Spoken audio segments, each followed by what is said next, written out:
Halo, selamat malam. Berjumpa kembali bersama saya Wong Ganteng Sakdonya. Mohon untuk tidak menyebutkan nama dan identitas dalam percakapan ini karena percakapan ini saya naikkan dalam konten YouTube. Gimana, Mbak E? Siap, Mas. Saya mau tanya. Ini kan saya mau cuti. Sampean mau cuti? Tapi saya, hmm, Yang kenceng, Mbak. tapi saya kan, tapi saya kan cuti, uang cutinya itu udah dikasih sama majikan, udah finish kontrak itu. Ini kan jalan kontrak kedua. Nah, itu hitung-hitungannya gimana ya, Mas? Majikan kan tanya saya, kamu mau pakai uang sendiri apa uang aku gitu. Itu baiknya gimana? Loh, kan sampean mau cuti nih. Tapi uang cutinya udah Hmm, dikasih. Berarti kan ya hmm, pastinya sampean pakai uang sendiri no. Uang cutinya udah dikasih duit tuh. Sampean minta cuti. hmm. Ya berarti ya Iya, sampean tapi majikan biayai sendiri terus. majikan tanya saya, Terus oh gitu ya. Majikan tanya saya, dia bilang gini, kamu tiket pesawatnya mau saya belikan apa kamu pakai uang sendiri katanya gitu loh mas. hmm. Baiknya gimana? Ya baiknya gimana? Ya, kalau saya ya, kalau sampean bertanya sama saya, sampean sudah dapat uang cuti ya, wis dikasih, aku nggak ngerti berapa dia ngasih. Kalau cuti yang berbayar, ya kan, sekali lagi, cuti berbayar itu pastinya sampean pulang itu dapat tiket PP dari majikan. Terus hari yang sampean cuti itu tetap dibayar juga, tetap digaji juga. Sebenarnya begitu. Nah, Oh, saya nggak ngerti uang yang dikasih sama sampean itu berapa. Apakah senilai, sekali lagi, senilai dengan ongkos cuti sampean atau kurang dari atau lebih dari. Kalau kurang dari, ya kan, hemat saya sih, walaupun sudah dikasih, bilang aja ya. Kalau memang sampean minta dan nggak ada biaya ya sudah, sampean minta mereka yang beliin. oh gitu ya mas. Dan minta Soalnya kan, dan minta duitnya gaji sekalian, jadi artinya sampean dapat double. Berarti majikan sampean kalau mau ngasih berarti majikannya sampean baik dan butuh sama sampean. Nah itu jaga jaga itu kalau menurut saya. oh, oh gitu ya. Nah, Sama satu lagi, ini kan kalau misalkan eh, saya mau pergi ke maksudnya ke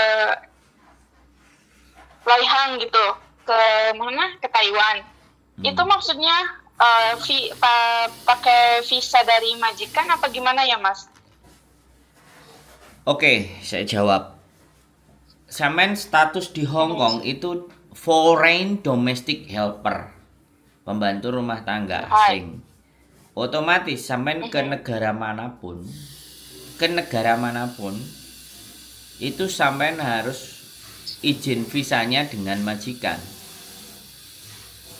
Kalau sampean nggak kepingin izin visanya dengan majikan, sampean pulang ke Indonesia urus visa dari Indonesia. Nah, Oh gitu. kalau sampean sudah urus misalnya visa sampean sebagai warga negara Indonesia misalnya mau berangkat ke Taiwan ya hanya jalan-jalan, kemudian di ACC dari sana balik ke Hong Kong, dari Hong Kong sampean terbang ke Taiwan itu tidak menjadi persoalan.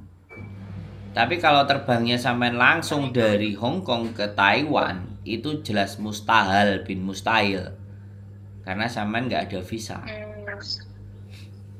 Sampean juga Oke. Nah, tak kasih contoh satu lagi. Kalau sampean mau ke Jepang, sampean pulang dulu ke Indonesia, bikin visanya di Indonesia ke Jepang. Terus sampean balik ke Hong Kong. Visa sampean masih hidup yang ke Jepang. Berangkat dari Hong Kong itu baru oke. Nah, itu ya. jadi yang Nah, terpenting kalau adalah visanya dulu gitu. Wes, apalagi? Nah, kalau misalkan visa sayanya diurus-urus dari Taiwan, gimana tuh Mas? Bisa nggak? Kan saya nih pulang ke Indonesia dulu, ya kan? Nah, yang ngurus-ngurus visa saya yang mau ke Taiwan itu buat Loihang, dia yang ngurus-ngurus. Itu gimana, bisa enggak? Kalau bisa silahkan. Yang penting dia jangan minta duit sama sampean. Nanti kalau minta duit sampean dihapusi. Gini ya Mbak. Oh, Saya tanya, saya kasih tahu, saya kasih info sama sampean. Ketika kita orang Indonesia mau ke Taiwan, visanya bukan diurus di Taiwan, Mbak. Visanya diurus di Indonesia ke konsulat Taiwan yang ada di Indonesia. Bisa dipahami? ya. Ya gitu. Jadi sampean mau ke Amerika, itu yang ngurus visanya dari Amerika. Ngurus visa sampean ke Hong Kong. Kecuali ya, sekali lagi, kecuali Amerikanya itu sebuah perusahaan. Tapi walaupun dia perusahaan, dia pun tidak akan ngurus. Dia cuma ngasih surat rekomendasi untuk agar kita itu mengurus visa di negara kita. Jadi kalau kita orang Indonesia mau ke Eropa, mau ke Amerika, mau ke Kanada, kita itu mengurus visanya itu di negara kita, bukan di negara sana. Nah ini takutnya lagi nanti sampean ditipu lagi. Saya takutnya begitu. Tak urusin di sini, kamu bayar sekian. Giliran udah bayar, visanya nggak turun, merongo sampean. Mending kayak ngopi karo aku timbangane dihapusi wong. Paham nggak? Jadi peraturannya itu visa diurus di negara keberangkatan. Begitu ceritanya. Wes, apalagi? Wes, takon apa tak jawab ya. Nah, pokoknya ayo ojo nembung utang pokoknya. Kalau nanya sama saya apa aja boleh. Yang penting jangan nembung utang. Wah, kalau pinjam enggak, aku enggak. Mumet dasku. Apa lagi? Ketawa. Udah kayaknya itu aja deh. Oh gitu, Cok. Makasih banyak ya, Mas ya. Gak ada pertanyaan yang sulit ah. Mau ngono tok. Iyalah. Sudah paham? Aku kan baru pertama ini. Aku ragu-ragu gitu, takut juga kalau mau pulang itu kan katanya bea cukai lah, inilah itulah, bla bla bla. Tak jelasin sekalian. Gitu. Oke, tak jelasin sekalian ya, biar sampean nggak takut ya. Tak jelasin sekalian. Karena ini bea cukai juga mau bikin Zoom, apapun itu terserah, tapi tak jelasin. Pada inti dan prinsipnya, ya kan, dibikin peraturan macam-macam itu supaya kita itu tidak belanja dari luar. Makanya setiap barang bawaan yang kita bawa sama mereka, kalau itu sifatnya baru, maka pemerintah yang di Indonesia itu resek. Makanya bikin aturan supaya bisa meminta uang pajak ke kita-kita yang membeli barang dari luar. Nah, makanya sekarang lebih enaknya udah bertampang yang sederhana, tidak perlu belanja banyak, bawa uang aja yang banyak tapi ditransfer. Nanti mau belanja apa aja di Indonesia saja. Karena pemerintah kita itu cari uangnya dari mana? Ya dari rakyatnya, gitu. Sekalian tak ceritain di sini ya. Kalau rakyatnya itu bisa dipajaki satu-satu, kan negaranya bisa dapat pemasukan. Jadi uang pajak itu adalah dari rakyat. Makanya kalau kita di luar nggak usah beli yang aneh-aneh. Kalau beli, bungkus kardusnya semuanya dibuang.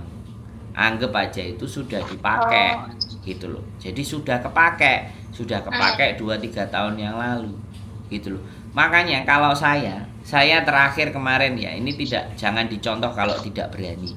Saya membawa iPhone 4 biji, 12 Pro Max 2 biji, 14 Pro Max 1 biji, ya kan? iPhone 7 Plus 1 biji, iPhone 6 1 biji, plus HP Samsung 2, kemudian Oppo 2. Di Bandara Juanda tidak ada masalah. Karena itu memang semuanya saya pakai. Karena itu semua juga sekali lagi alat saya, karena saya YouTuber. Jadi kalau tidak punya nyali, bawa yang cukup saja 1 HP di tangan, sudah. Nggak usah macam-macam. Kalau mau 2 ya sudah 2, tapi yang bekas saja. jangan yang baru. Kalau mau beli apa-apa, beli di Indonesia saja. Jadi nggak usah takut, nggak usah khawatir terhadap peraturan-peraturan itu semuanya.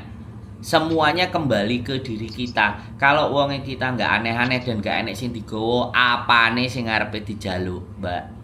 Sing dipajeki itu apa? Itu kan, oke.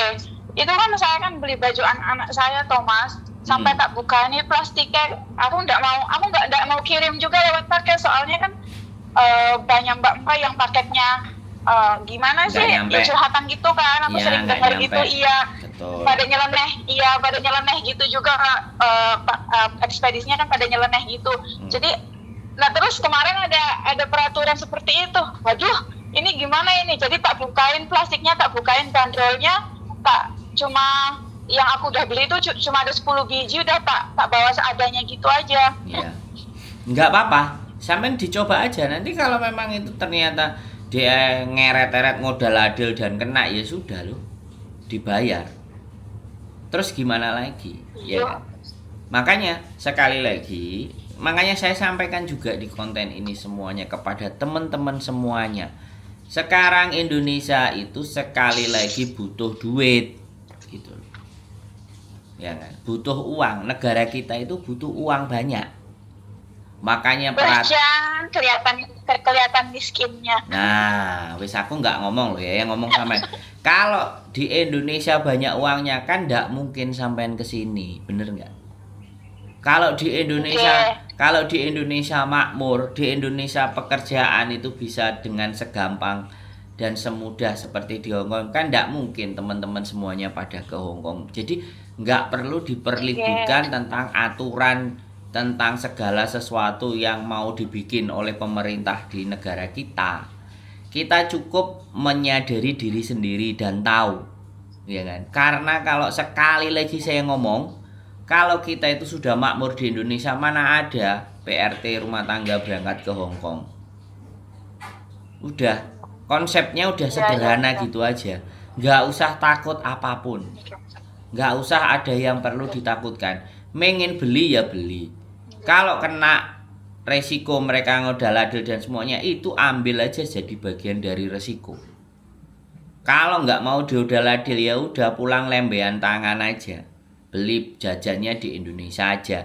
Mampir di mana beli jajan. Terus bilang aja ke mereka, kenapa nggak ada jajan Hongkong? Aku nggak jajan Hongkong, wis kadung nggawa teko Hongkong, kok nang bandara diodol-odol malah rugi. Wis iki mangan peyek bareng-bareng. Ya, kita itu nggak usah pikirin gengsi. Kita nggak usah pikirin juga keluar negeri itu terlalu mewah-mewah. Itu endingnya nanti menyulitkan kita sendiri. Kayak sampean itu mau pulang aja pikirannya takut. Kita itu mau pulang ke negara kita. Kita itu mau pulang ke negara kita sendiri. Kita lahir sebagai orang Indonesia. Pulang ke Indonesia aja takut. Ini kan sesuatu yang sudah nggak bener, Mbak. Bener nggak saya ngomong? Ya? Oke? Jadi wis nggak usah ditakutkan. Kalau ancene baju-baju anake sampean yang baru tega diemplok wis kon ngemplok. Iya kan? Oke. Ya, ditatakin. Sampean mantuk, sampean pulang itu tombo kangen, silaturahim, ya, gak depresi, gak stres. Tambahi meneh sing nggawa aneh-aneh barang. Dan saya seumur hidup, Mbak, berangkat ke Hongkong sebelum punya istri yo sepatuan saeneke sandalan jepit. Pulang yo gak nggawa apa-apa, gak ngekeki sangu. Tonggo kate ngomong bodoh amat, gak ngurus. Ngelokno aku medit, nyambut gawe gak ngurus, Mbak. Ya kan? Yang penting aku gak banyak repot gitu. Hidupku mau repot. Nah, iki ae aku kurang gawean. Masalahe wong tak rungokno. Masalahe wong tak jaki omong. Wong-wong sing duwe masalah tak kon nelpon aku. Lho ya kan? Kan kurang gawean to, Mbak. Masalah lho digoleki. Lho guyu sampean. Wis ah. Sudah jelas. Ya, makasih. Sudah. Aku cuma risau aja dan takut aja anakku, soalnya bawa ini ya mah, bawa itu ya mah. Cuma aku pas kemarin peraturan seperti itu, wah kayaknya nggak jadi beli deh. Udah mending bawa baju yang udah dibeli aja itu Iya. udah cukup aja segitu. Sampai nanti di Ya Indonesia. makasih ya Mas ya. Nanti tak kasih tahu cara lagi di Indonesia sampean sekali lagi ya, nanti anak itu kita kerja buat anak, tapi ingat ya, sekali lagi saya bilang, Oke. jangan semuanya dikasih, karena terakhir kemarin ada orang datang ke tempat saya umurnya sudah 55 56, pingin balik ke Hong Kong, dia 20 kalau enggak 16 tahun di Hong Kong, anaknya sudah gede, sudah punya cucu, dianya kesepian, enggak punya uang, katanya sering digetaki anaknya karena wis gak duwe duit. Hah? Nah, makanya Nah, sekarang makanya sebenarnya kemarin itu ya gimana? Ya makanya Gimana, Mas? aku berpesan. Siapa dulu nih yang cerita ya? Saya berpesan ya dalam mendidik anak ya, sekali lagi jangan cuman dijejelin uang. Kalau bisa uang itu dipres supaya dia juga bisa mikir. Oke. Karena hidup saya dulu juga begitu. Ibu harta warisan dari orang tuanya banyak. Tapi kenapa ibu saya, kamu kalau nggak bisa beli sesuatu nggak usah punya angan-angan minta. Kamu nanti kerja sendiri, kamu berusaha sendiri, kamu mau beli apa saja itu terserah dirimu. Makanya sampai detik ini baju yang saya pakai ya kelihatannya itu aja. Terus yang tak beli itu mesti second aja. Karena udah tersetting sejak zaman dulu, nggak pernah punya bayangan pingin punya barang yang baru. Itu orang tua didik saya ya. Kalau sampean ngelajari anak, jangan dikasih yang bagus, kasih dia yang jelek. Ya, kasih jelek, dia bisa mensyukuri, dia kasih tahu. Makanya yang diposting di sosial media jangan di hari Minggu, yang diposting pas ngepel, pas ngosoki WC, yang diposting itu. Bodoh amat orang mau ngomong, Rono ado-ado ngosek WC ngene-ngene, bodoh amat. Penting anak itu kita ngeliat, kita kerja keras ya. Dan kita kerja keras bukan buat dia. Ingat ya, bukan buat dia. Anak-anak malah kebalik. Semua gitu. Buat anak. Anaknya diuji. Iya gitu. Nah, anaknya diuji, dikasih semuanya, giliran anaknya sudah gede, mentalnya kesetting. Mental peminta-minta. Giliran maknya sudah pada tua, nggak bisa kerja lagi, anaknya mentalnya sudah terdidik minta-minta. Kan remuk mbak, sampean yang susah. Iya. Mumpung belum, dari sekarang aku bilang, wes silakan sampean mau ngomong. Gimana, aku udah mau curhat tapi agak malu juga sih. Nggak usah malu. Cuma nama sampean nggak ada, muka sampean nggak kelihatan, suara sampean banyak yang mirip Asanti juga suara sampean kan, atau mirip Desi Ratnasari kan. Oke, lanjut. Gini loh, oke. Aku tuh sebenarnya sih anak aku tuh nggak tinggal sama aku, cuman dia tuh nggak tahu kenapa telepon aku itu cuma ada maunya. Memang sih anak aku masih kecil itu, masih umur 4 tahun. Cuma kalau telepon sama aku tuh dia nggak mau. Terus mungkin karena hasutan bapaknya juga. Aku ada mirip ceritanya sama mbak yang kemarin itu dari Sunda. Yang anaknya dibawa sama bapaknya. Yes, lanjut. Udah gitu, ya. Nah, terus udah gitu, gimana ya ceritanya? Ceritanya terus pokoknya sampai dimanfaatin. Iya begitu. Nah terus kan bapaknya kan nggak kerja gitu ya kan Mas. Sedangkan aku kan maksudnya ke anak itu terlalu apa-apa sedikit, pokoknya kalau masalah anak aku langsung kasih, tapi kalau misalkan masalah apa-apa aku nggak pernah kasih. Jadi alasan yang di rumah itu anak kamu. Jadi kan aku di sini selama aku finish kontrak satu kontrak ini aku nggak punya apa-apa, nggak punya tabungan, sama sekali nggak punya tabungan. Karena apa-apa katanya anak. Oke. Nah udah gitu, apa aku salah kalau misalkan aku jatah anak aku 1 bulan itu 2 juta. Nah, terus orang rumah bilang kayak gini, kan rumahnya itu kan dia ikut bapaknya, sedangkan kan bapaknya kan masih ngontrak. Nah terus bapaknya nggak ada penghasilan apa-apa. Nah sesudah itu kata bapaknya, kamu lo nggak tahu anak kamu jajan di sini seperti apa, kamu lo 2 juta itu kurang. kan itu 2 juta itu pas saya gajian, nanti nanti pertengahan bulan itu embel-embelnya banyak, yang 300 lah, yang 500 lah, yang 200, itu 2 juta pun lebih dari segitu. Itu pun saya masih dicaci maki, katanya ibu nggak guna, terus katanya aku di sini ngelacur, terus katanya aku di sini main laki-laki. Tapi teman aku di sini cuma 2 orang tahu kehidupan aku seperti apa. Bahkan majikan suruh aku off tiap minggu, aku nggak mau. Bahkan aku setiap bulan itu majikan kasih aku off, oke, 1 bulan 1 kali untuk istirahat, kamu aja relax. Dan aku pun kalau off itu nggak pernah kemana-mana, selalu tidur aja di rumah atau keluar jam 12 keluar, jam 1 atau jam 2 itu pulang, terus tidur aja di rumah. Nah itu gimana ya Mas, cara kasih Mas gambaran ke mereka yang di sana itu seperti apa? Oke. Jadi sampean hanya sebagai sapi perah, peras-perasan mereka. Sekarang gini. Aduh nangis. Ya nggak apa-apa, sampean nangis Ya, Mas. terserah. Tapi yang penting sampean punya pencerahan dalam hidup. Buat saya, sampean wanita nangis itu nggak apa-apa, boleh, biasa. Tapi kalau nangis saja nggak ada solusi, ngapain? Kan begitu, ya. Sekarang gini. Okay. Sama seperti yang saya sampaikan. Kalau saya jadi sampean, kalau kamu memang nggak bisa rawat anak itu dan kamu mengharap saya untuk ngasih ke kamu, gunanya apa kamu sebagai laki-laki? Dah, sekarang anak itu saya ambil, ya, saya sekolahin di tempat yang saya suka. Kamu nggak usah campur tangan, ya.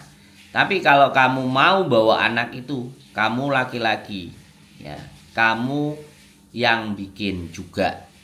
Kamu harus bisa bertanggung jawab gedein anak, bukan hanya minta doang. Kalau aku jadi perempuan malu. Terserah sama kamu mau terima apa enggak. 2 juta itu udah cukup luar biasa menurut saya. Kalau saya malah tak kurangi lagi, ya. Kalau anak telepon dan semuanya minta bapakmu punya uang, ya.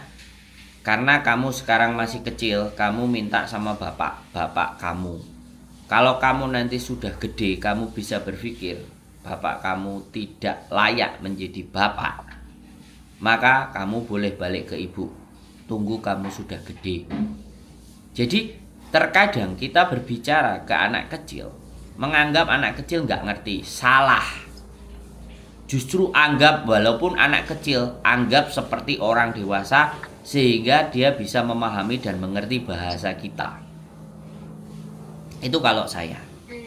Karena saya tidak pernah menganggap anak kecil. Saya ponakan saya, jadi setiap saya telepon ibu saya, selalu saya absen satu rumah. Bapak, ibu, ponakanku semuanya tak panggilin. Itu saya ingin menganggap mereka itu bagian dari keluarga. Dan makanya setiap telepon selalu, ya kan, selalu saya tanyain satu-satu. Kalau saya press, terserah kamu, mau anakmu mau bagaimana silahkan. Karena kewajiban untuk mendidik anak itu bareng-bareng. Aku sebagai perempuan itu sifatnya tambahan. Seharusnya yang utama dari kamu, bukan yang utama dari saya. Kalau dia udah maki-maki, blokir, ya. Blokir, ya. Ya. Terus Itulah mas. Boleh saya ngomong? boleh. Itulah mas, kan udah diblokir sama saya. Tapi saya kalau ngerasa kangen, saya buka lagi. Tapi dia tuh caci maki, saya anjing, saya celeng, saya banyak kata-kata yang nggak pantas. Bahkan anak saya pun sekarang dia ajarin ke anak saya, katanya ibu kamu itu mati, katanya di Hongkong, seperti itu. Saya sempat ngadu sama adik saya, coba saya pengen lihat anak saya. Terus adik saya tanya, emang kamu nggak bisa telepon ke dia langsung? Saya bilang, saya nggak pernah curhat apa-apa sama adik saya. Terus adik saya bilang, kamu ada masalah apa sebetulnya? Saya nggak cerita sama adik saya, biar saya pendam sendiri. Saya cuma tanya kawan saya yang di sini. Kawan saya bilang, udah diblok aja, katanya gitu. terus tapi nggak ada solusi seperti apa, bagaimana. Saya nggak mau kerjaan saya juga, majikan saya kan baik, saya nggak mau kerjaan saya pun terbengkalai karena saya berpikir tentang yang di sana seperti apa.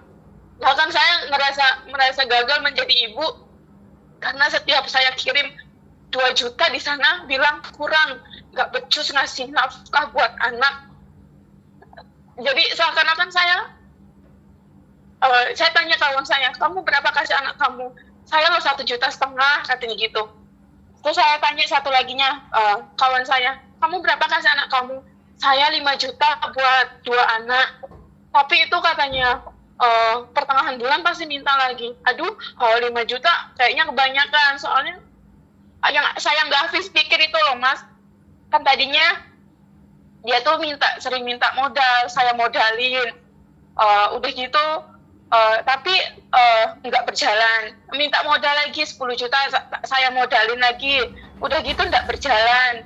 Minta modal lagi, tak kasih lagi. Sampai itu 3 kali modal itu saya capek. 4 kali saya capek. Masa modal dan modal, untungnya mana? Saya pikir ke situ. Terus dia bilang gini, anak kamu tuh loh masih kecil, katanya gitu.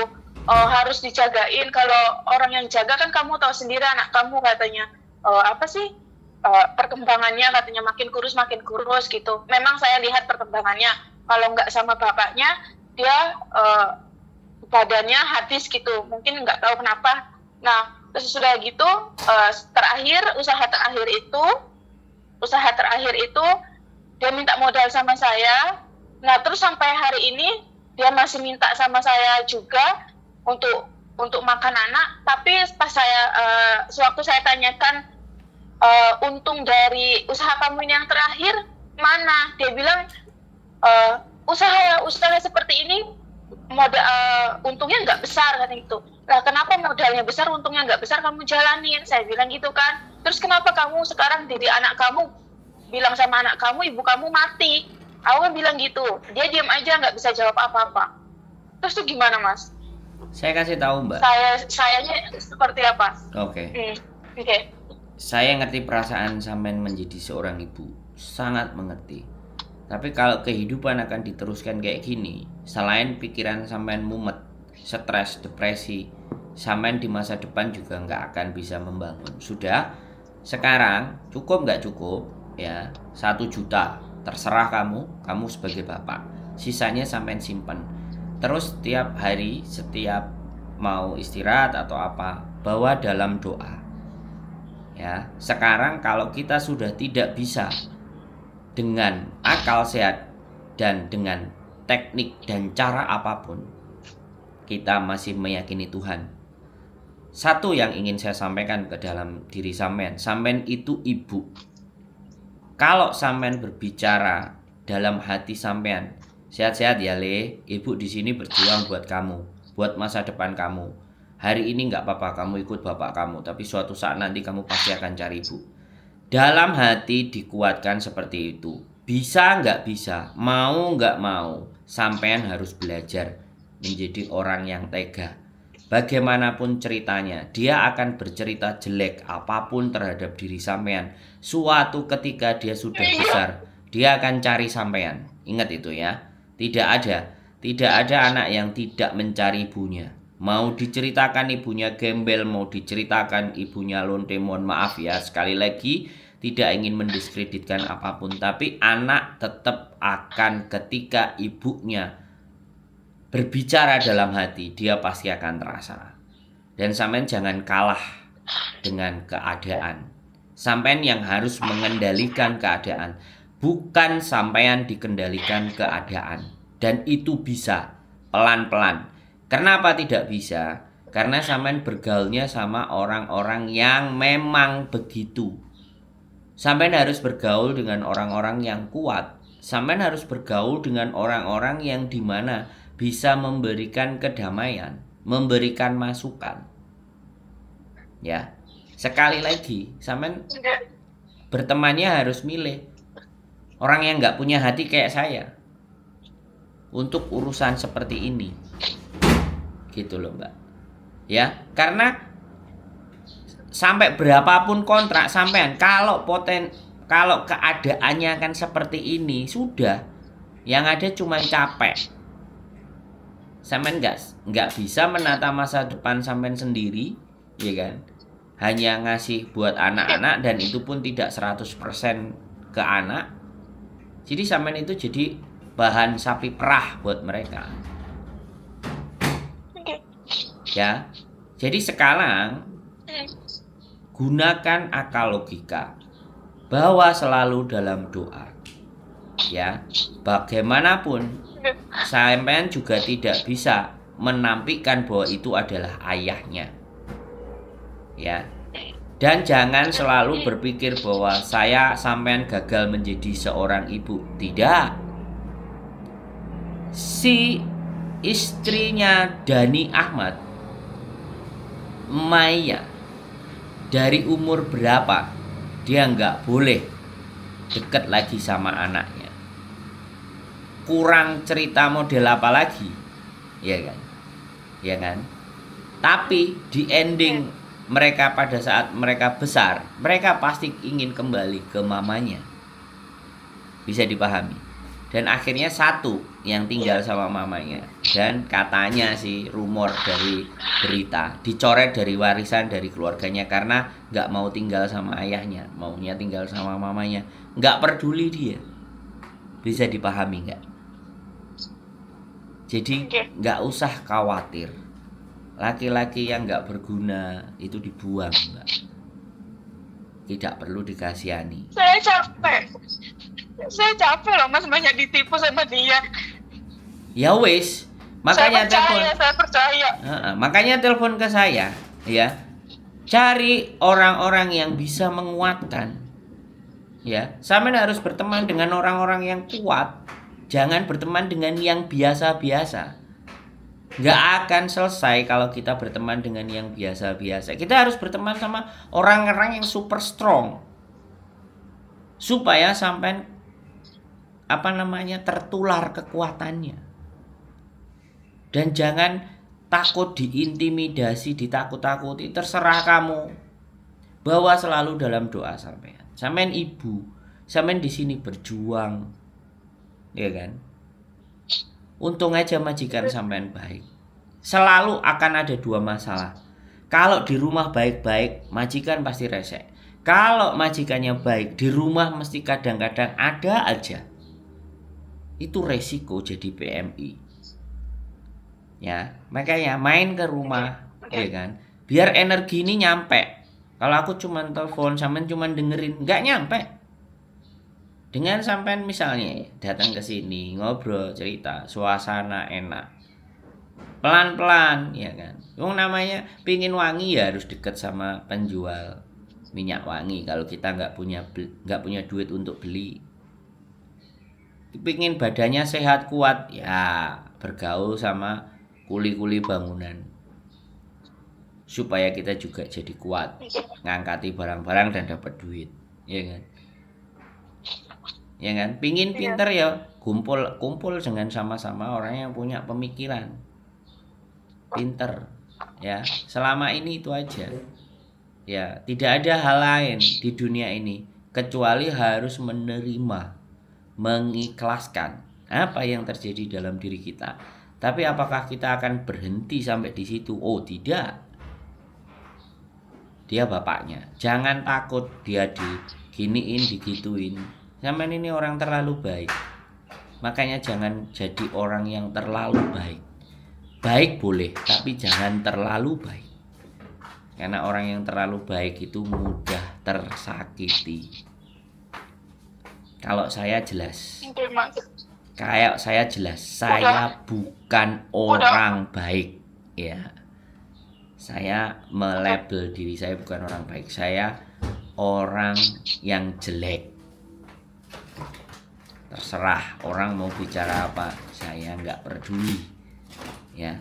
Tapi satu hal, kalau ada yang punya masalah, saya bisa dengerin, saya bisa kasih solusi. Cukup. Saya nggak minta duit. Karena orang-orang kalau dimintain duit itu mesti belgedes. Saya cuman minta masalahnya mereka. sampaikan ke saya. Biar Tuhan dan Gusti Allah ngerti.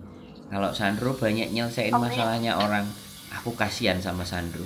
Udahlah Sandro tak kasih rezeki aja. Nah, bisa dipahami Mbak konsep saya? Iya bisa. Iya. Ya, nggak usah nangis, ya, cuci muka, ya. Majikan tidak suka orang yang nangis, ya, karena orang yang nangis di rumahnya akan sial. Makanya cuci muka, hadapi semuanya dengan tegar. Ada waktu main ke sini. Yuk kita berkumpul berbahagia bersama sama orang-orang yang punya Makasih ya nasib. Mas ya. Ya, sehat selalu ya. Oke, selalu bawa dalam doa. Ya. Sebut nama anaknya, ya, Oke. supaya tetap ingat sama sampean. Oke. Ye, Oke. sehat selalu, tetap semangat. Makasih ya Mas ya. Oke, Ya. yuk, Ya, bye. makasih. Yuk, Assalamualaikum. Bye-bye. Waalaikumsalam. Waalaikumsalam. Terjadi lagi dan terjadi lagi pemerasan, ya, dengan dalih anak. Ya, ini kalau saya dengar ceritanya dari spesial Mbak Yaya, berarti oke, salah jalan memilih suami yang tidak jelas dan hanya diporoti. Banyak sekali yang merasa seperti itu, tapi it's okay. Inilah hidup, inilah harus kita hadapi, dan kita harus perjuangkan. Bagaimana cara berjuangnya? Ya sudah, saya ceritakan panjang dan lebar. Kalau mau butuh perjuangan dan cerita lagi, boleh silahkan cerita. Sekali lagi, buat saya kasih tahu sama teman-teman semua, jadi orang jangan terlalu baik. Baik boleh, tapi jangan terlalu baik. Karena ketika kalian terlalu baik, maka kalian akan dimanfaatkan oleh orang yang lain. Itu saja, salam dari saya. Selamat menjalankan ibadah puasa. Keep stay tune my YouTube channel and see you next video. Bye bye.